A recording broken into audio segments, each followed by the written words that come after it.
This is the WealthAbility for CPAs show. Better clients, better practice, better life. Here's Tom Wheelwright. Welcome to the WealthAbility show for CPAs, where we're always discovering how to build better clients, better practice, and a better life. Hi, this is Tom Wheelwright, your host, founder, and CEO of the WealthAbility Network.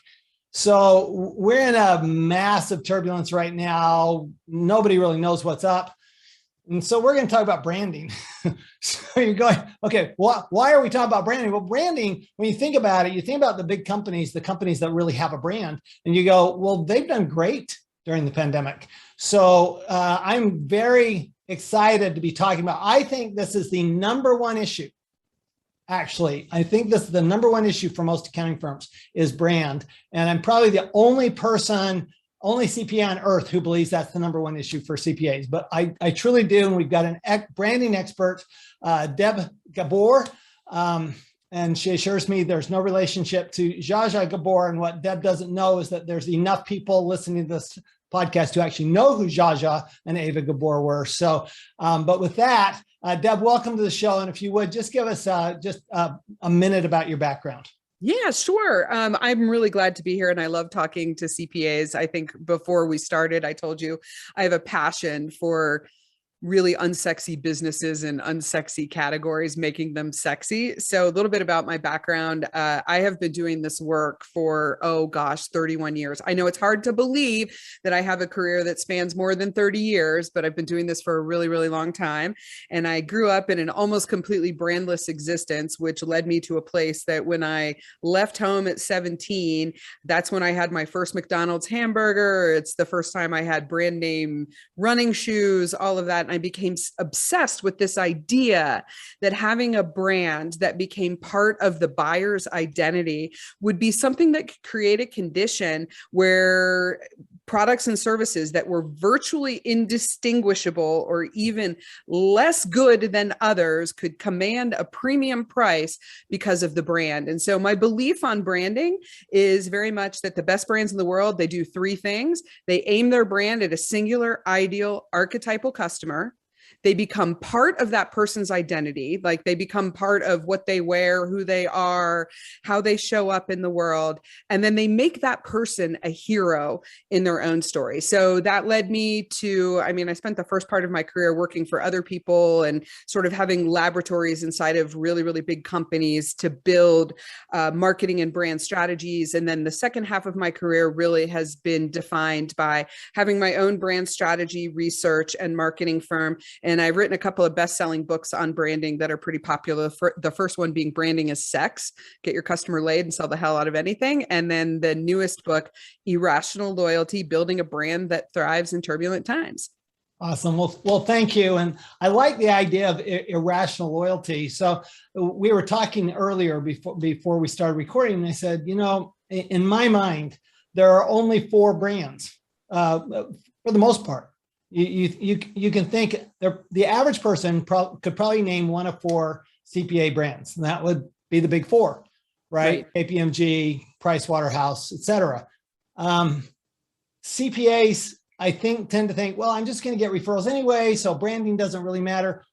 Why do you think brand should matter to a CPA?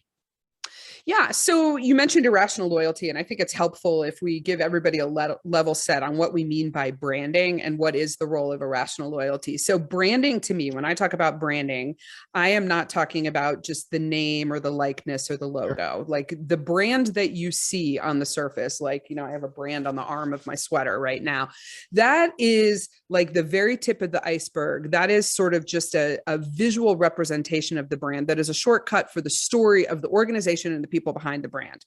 Creating this condition of irrational loyalty, which is where people are so indelibly bonded to a brand that they feel like they were cheating on it, is essential in any kind of professional services business, right? And irrational loyalty, just as an example, I always tell the story of Bluebell ice cream. I'm from Texas.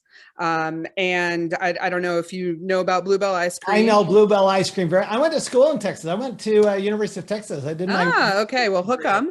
I did not go to the University of Texas, but I spend part of my time in Austin, Texas. So I live right there in the backyard of the University of Texas at Austin. And then I spend the rest of my time. I'm at my home in Utah right now. So I'm sort of, here and there. But Bluebell ice cream is like a religion in Texas. If you're from Texas, you know that Bluebell is more than just ice cream, right? Bluebell ice cream a couple of years ago had a listeria breakout in one of their plants. 3 people died as a result of eating this tainted bacteria-laden ice cream, and 8 people got really sick. And what the Bluebell organization did was they created a world where they put customers first. They pulled everything off the shelves. They conducted an in-depth investigation. They took full responsibility for everything that happened. It was later found out that there was actually a cover-up that had taken place among the leadership team. Yet, when this brand came back on the market a couple years later, people were lined up out the door, down the street, around the corner to get their hands on a half gallon of ice cream, and it was just vanilla. Right? There is nothing rational about that kind of love of ice cream, or there's nothing rational about my love for my iPhone. I've owned every iThingy there ever was. Yet I know that there is superior technology out there that functions better. It's faster, more durable glass, which is a problem for a klutz like me. All of these different things. Yet I feel dirty if I choose an alternative. And so this condition of irrational loyalty comes from this foundation of brand strategy. And so for CPAs and really anybody who is in any kind of professional service with any kind of a business owner, or even, people for personal needs, the brand is the person and the organization. The brand is the culture. The brand is a set of values and beliefs that are aimed at the customer who is most ideally suited to your business. And I think that branding is so important in this realm, for sure. Let's talk about that. So I want to talk about 2 things. One is taking a commodity and turning it into a brand, because a lot of people perceive CPA work as a commodity. I mean, doing a tax return. It's a must-have. It's a shopping basket. Do a tax return, right? One. I mean, and it's not, and it's not even any value, right? Or how hard is it to do bookkeeping? How hard is I can teach my monkey to do bookkeeping. I can teach a computer to do bookkeeping. Why do I need one person versus another? I might as well go for the cheapest, right? And yet we have Chiquita bananas, right? We have Dasani water, which I think is the worst water on earth. We have all of these, we have these brands of truly commodities that literally have no distinguishing features. So I think that's an interesting idea, but I want to get back to something you just said. And you talked about the customer. And I know in your book, you talk a lot about the customer and the customer focus. How important is it for you to know who you want for a customer?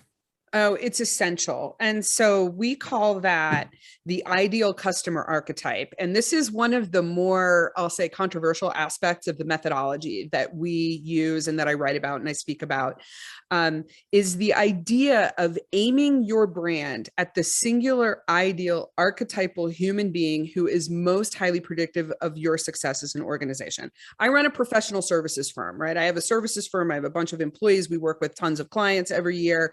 I know when we are not working with an ideal customer, when a couple things happen. One is I have people rocking back and forth at their desks or reaching in for their bottle of wild turkey. We have a lot of hair loss going on. We are over servicing accounts, right? We are doing write-offs because we have billable hours that we can't charge to anybody. We have a lot of dissatisfaction. We have trouble merchandising our results and things like that. So it is so important to figure out who is the actual human being. And so in complex business situations, sometimes there's a set of people who are purchase influencers. The ideal customer is who is the person among that group of people that you most have to influence, the person who is going to use the brand. And what we want people to do is actually envision who that human being is. So think about not just their demographic or say firmographic characteristics. Maybe you're a CPA that specializes in working with fintech companies in fast growing industries, where the companies are of a certain size. Well, there's probably a very, very special person within that organization who would hire out your CPA firm. Think about who that human being is. And if you've worked with this person before, conjure up an image of them in your mind, right? It's not just a demographic or firmographic profile, but it's attitudes, behaviors, psychographics. I actually make my clients draw a picture of who this person is. If they're a good listener, give them big ears. If they have a lot of money at their disposal, they stand on a big pile of money. The ideal customer for my company is a woman named Lindsay, who's the chief marketing officer of a mid-cap software company that is in growth mode, international. She's in above her head. She's super, super innovative. She's results oriented. She's very goal oriented, but also she has a lot at stake to get it right. And she doesn't need marketing services. She needs a kick in the pants. Right? I can see her coming.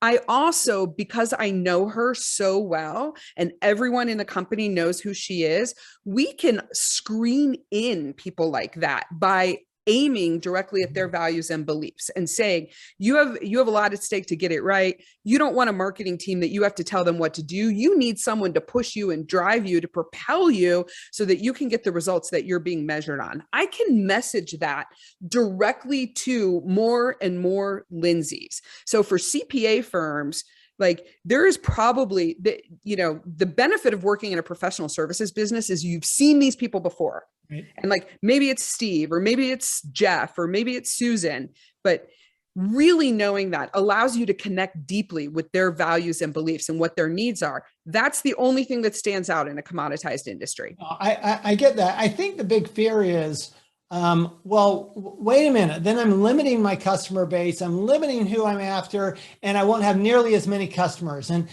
can you just address that? Because I'm sure we're on the same page on that. It's taken me a long time. I started my first CPA firm about 30 years ago, after coming out of one of the big four. And what I just wanted clients, right? I didn't care. And it's opportunistic. I was starting a business. I was feeding a family of four and was just starting a business. So, that's a hard thing to do. Over the years, I've learned that just the opposite, that actually you grow your business so much faster, so much better when you know exactly who you're targeting. But why do you think that's so important, that it's okay? How do you overcome that fear of, well, I'm going to lose out on all these other clients?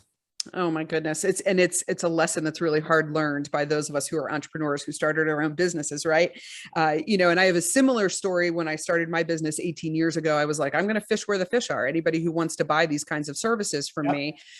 And I will say this, just to underscore what you're saying, how important this is. I literally have worked with thousands of brands over my career in every category, in every market of the world. When organizations scale rapidly, more profitably, and with less drama, it's because they've identified this ideal customer and they have doubled down on it. So there is empirical proof to this. So don't just believe what Tom says. Don't just believe what I say. Like this is a phenomenon that happens.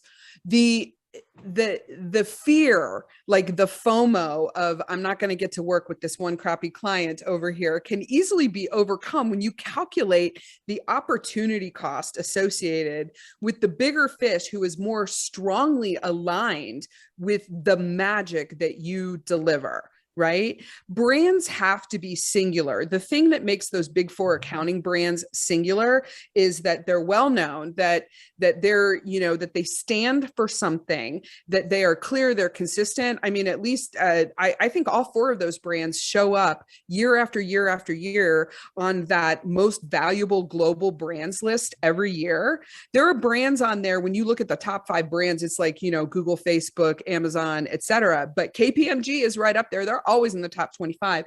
And that is because they are known for something. They're known to be the gold standard of something.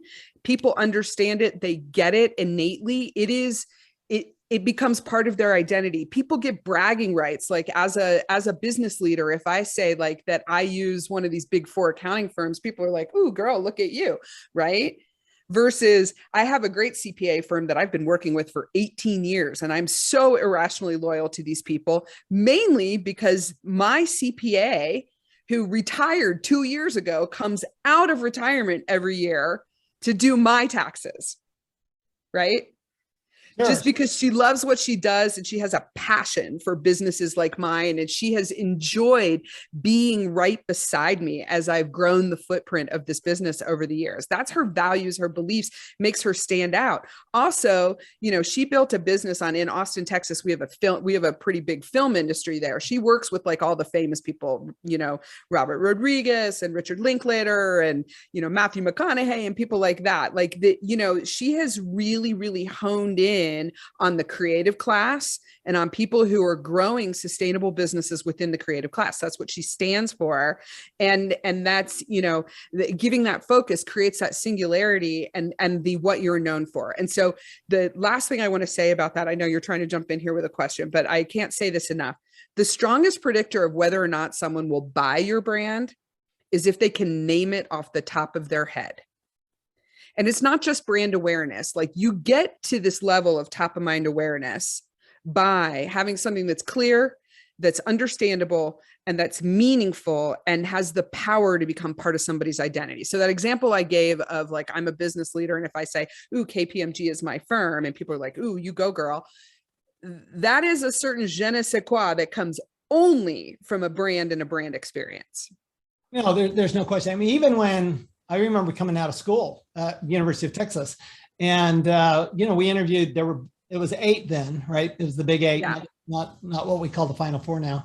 But we knew every single one had a different culture. They were serving different types of clients. And if you want to be like this or do like this, right. Go to this. I remember very well. I mean, I interviewed with Arthur Andersen. I'm going, I do not belong here. Other people, I've got buddies who worked for Arthur Andersen, and long after it went down, they said, I'm so proud that I worked for Arthur Andersen. I'm going, so it didn't make me, didn't get me excited, right? That was not the brand I wanted. So, yep. but so many accounting firms, I find, I call them cheesecake factory firms because they offer a wide variety of services at a moderate price, and it's all mediocre. And they've done nothing to distinguish themselves because they want to be everything to everybody. How do you narrow that down so that you go, look, I don't have to be everything to everybody. I can be exactly who I am to this group, and I'm going to make way more money. Yeah, I'll answer this like through a really quick story. So I boil the branding methodology down to 4 things, right? So the ideal customer, who's your ideal archetypal customer. The next thing are what I call the 3 brand questions. The first question is, what does it say about that person that they use this firm? The second question is, what is the one thing they get from us they don't get from anyone else? And the third is, how does our firm make them a hero in their own story? So I run a professional services firm. I have a brand strategy, market research, marketing firm. There are 150 other firms in Austin, Texas, who do exactly what I do. You can't swing a cat around your head and not hit 149 other people who are Deb Gabor.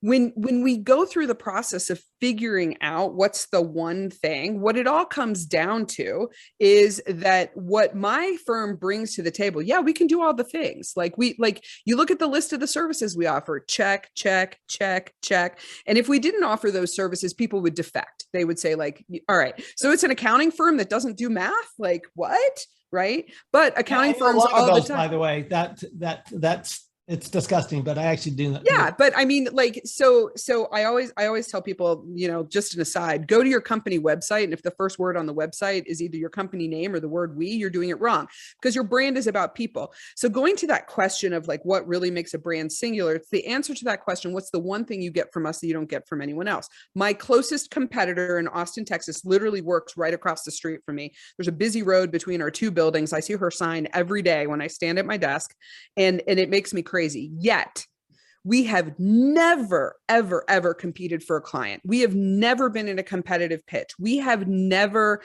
I've never received a phone call when I've asked the question, what other firms are you considering? I've never received a phone call that said that they were considering hers. That is because she has the goal of being Austin's favorite marketing agency, right? I have the goal of, I'm on a million brand mission. I want to take a disruptive dark horse brand and make them a top 5 global brand. That means I don't work with Austin companies. I don't work with the flower shop down the road. I don't work with people who are building lifestyle businesses, right? And the one thing that people get from us, they don't get from her. She's Austin's favorite, right? That's her goal. Everything she does, her whole business model is built around being Austin's favorite. It's about being loved. It's about taking orders. It's about delivering. What people get from us, because I want to take a dark horse brand and propel it to be a top 5 global brand, they're going to get a kick in the ass. They're going to get pushed. They're going to get challenged. They're going to get led. And this is where brands really, really start to differentiate. It's on this idea of like that singular thing. Legendary brands are singular. That's why a Tesla is a Tesla and not a crappy Mazda, even though they offer the same functional and emotional benefits. And they look a lot alike. They do. They do. Even though. So, I love this discussion because what I hear from you is for your brand, and this isn't everybody, but for your brand, you're not afraid to tell the customer what they need to do. You're not afraid to tell them what they need to stop doing, and you're not afraid to call them out. And I find that's the same. We actually, with my little CPA firm. So I have a CPA firm as well as WealthAbility. And in my CPA firm, we're very much that way. I'm not going to put up with you. No, that's not how we behave. That's not what you're going to do. This is not what's going to happen. And if you want to do that kind of stuff, that's fine. I'll give you a referral to somebody else because that's not what we do. Yeah. So for a firm like yours, it's like putting a velvet rope around what you do, right? And this is kind of the essence of branding, where you can say, we are the CPA firm for people who do this and who think like this and who want this and all that kind of stuff. I pre-screen clients all the time in the business development process where I forecast to them, this is what it's going to feel like to work with us. When you go through a brand strategy process, you're going to have to let go of some of the sacred cows and maybe even some of the sacred people who have been part of your organization who are not aligned. This is an alignment building exercise. And I've never been through one of these successfully where we didn't lose some people either on their own volition or they were asked to pursue excellence elsewhere. Are you ready to do the hard work of branding that's going to transform your business and actually allow you to take your $500 million company to $1 billion in 2 years? Because that's going to require you to show up and make choices and make hard decisions. Are you ready to do hard things? I sometimes get clients who say, we don't have the stomach for that. We really don't. We are not laying new tracks. We are putting we're putting the same trains on the same tracks and running them on the same schedule. Then I say, then we are not the firm for you. But I love to encourage people who are, especially in the CPA world, put a velvet rope around what you do and say, you are like this and we are for people like that. Or we are like this and you are not. And you will be more successful with somebody who will just maintain the status quo, who will just run the trains on time. Like if you want to lay new tracks, then you work with me. This is the reason why I tell that story about my competitor. The reason I consider her my competitor, even though we don't compete, is like when you look at like the lists, you know, the largest firms in Austin or the biggest business, women-owned businesses and whatever, she and I are always like neck and neck. We have a very friendly co-opetition, but it's kind of a joke between us where I'm like, yeah, we never compete for clients. I've referred people that way all the time because I'm like, you'd be a better fit for them. Why wouldn't you? So one last thing I kind of want to get at, and that is when we're doing sales, which branding leads to, the whole idea of branding is lead to sales, right? Mm-hmm. But I find that people are looking for a crack. They're looking for some reason not to buy. Okay, they're not looking for a reason to buy. All right, you've hopefully given them that reason in all of your marketing and PR and so forth. What they're looking for is a reason not to buy. Mm-hmm. How does brand impact closing off those cracks in who you are as a firm? I think that's where irrational loyalty comes in. And, you know, you can like look back over the long, dark months of the pandemic and lots of businesses and products and services that people couldn't even fully use for whatever reason. Yet people maintained this feeling of irrational loyalty towards those brands, even when they couldn't use them. This idea of irrational loyalty is it builds the brand to a place where there is so much innate trust and identity alignment that it almost wouldn't matter what you do. Irrational loyalty is like this. It's like the interpersonal relationships that we have, like with a spouse or a loved one or a child or something like that. Irrational loyalty is the thing that every time we behave on brand for each other, we make deposits into a shared emotional bank account, and the equity in that bank account grows. When the equity gets high enough that when somebody does a bad job of loading the dishwasher, for instance, that's the thing that prevents you from divorcing them, right? And I've come close many, many times. But you know, the reason not to is when people have such an innate trust and positive emotional equity in this shared bank account that they have with your brand, then then they can process through, here are all the reasons not to, but you know what? Innately, I trust in what I share with this brand. I trust in what I share with this brand. This brand is actually part of me, and I'm willing to set that thing aside. The inevitable. I feel like we have great relationships with our clients, but sometimes things get screwed up. You miss a deadline, there's a typo in a deliverable, all that kind of stuff. But they trust in the brand so much and what they came to the brand for, that one thing. They're like, yes, I'm getting propelled towards my goal at all costs. And you know what? We can overcome a typo. We can overcome a missed deadline or whatever. I mean, my CPA firm a couple of years ago, they forgot to file, I want to say it was like state franchise return or something. They didn't file it on time, and I got a little penalty or whatever.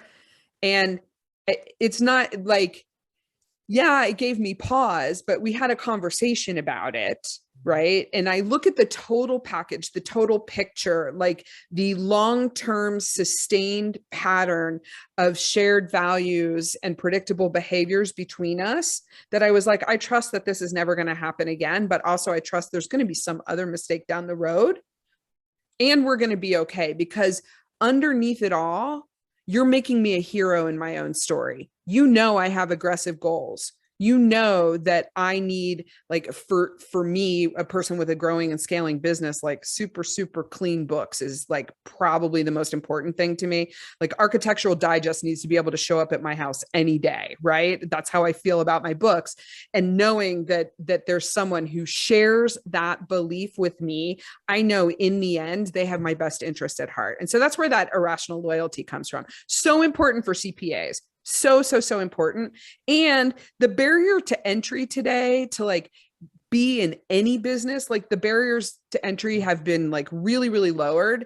People are putting themselves on the internet, calling themselves experts, like little firms are popping up all over the place looking to serve your business faster, cheaper, all of that. And whatever, you have to have a brand to be able to create that sort of competitive moat around you. It allows you to charge a premium for your service. It allows you to be choosy about who you work with. And it allows you to be in your zone of genius and do your magic as an organization, serving the best, most profitable clients, because like, who really cares about it if at the end of the day your marketing doesn't sell? I love it. I love it, love it, love it. So, okay, in closing, top 3 actions. CPAs love to take action. Top 3 actions that a CPA can do to develop, build, enhance their brand. Number 1, figure out who your ideal customer is. Figure out who that ideal archetypal customer is. Like, who is the client? And it may look like a unicorn to you because you could be just starting out, or you're floating around. You're like, I don't understand like why I can't like find the right one. Really, really dig into like who that person is, hook, line, and sinker, not just demographically or firmographically, but psychographically, attitudinally, behaviorally. Like, what do they look like? What kind of shoes do they wear? Like, what do they do for fun? What's important to them? What are they measured on? What makes them sweat ice cubes at night? What makes them feel sexy? All of those different things. Like, really, really get to know that person. So that's number 1. Number 2, answer the question, what does it say about that person that they work with me? What does it say about them that they hire my firm? I gave the example KPMG. It was like, oh, you go, girl. You must be you must be hot stuff if you got KPMG on your side, right? Like, what does it say about them that they use your brand? Next action, figure out the answer to this question. And it's the hardest question to answer, but the most important. What's the one thing that they get from you that they can't get from anyone else? Here's a hint. CPAs, here's a hint. It's never a feature. It is never, ever a feature. It's a superpower. It's an essence. It's like I gave the example for my own company. It's the kick in the ass. Like, what is the one thing that you get from them you can't get from anyone else? And then the final thing, really make your brand about that customer. How do you make them a hero in their own story? If you only do one of those things, like I gave you 4 things, if you only do one, do the ideal customer one, because it will give you this relentless focus and it will give you clarity. The idea of these ideal customer drawings is to be able to like close your eyes and see in your third eye, like who is this person? What do they look like? That's why I make clients draw. No, I love it. Thank you so much. Deb Gabor, Irrational Loyalty. Where can we find you for more information? Go to debgabor.com. Also, I want to let your audience know that all of these exercises that I've talked about and more, they're available for free download from that website. So like, go download the exercises. They'll walk you through all of this methodology. You will get done doing your worksheets and you'll have the strategic foundation of your brand. And then, you can also, you can submit a request to meet with me, or, send me a note or tell me I'm full of crap or whatever. You can do all those things through the website, but access to my books, speaking, videos, but those digital downloads, fully interactive PDF exercises. And I want as many people to have them as possible. Awesome. So thank you so much, Deb. Super conversation. Just remember, brand is so important. If most CPAs don't have a brand, it's a really hard thing for us to get our arms around. But when we do have a brand, I'll tell you what happens, because it's fun. It happens to me every day. What happens is you end up with better clients, a better practice, and believe me, a better life. We'll see you next time. Thanks. You've been listening to the WealthAbility for CPAs show. Better clients, better practice, better life. To learn more, go to WealthAbility.com.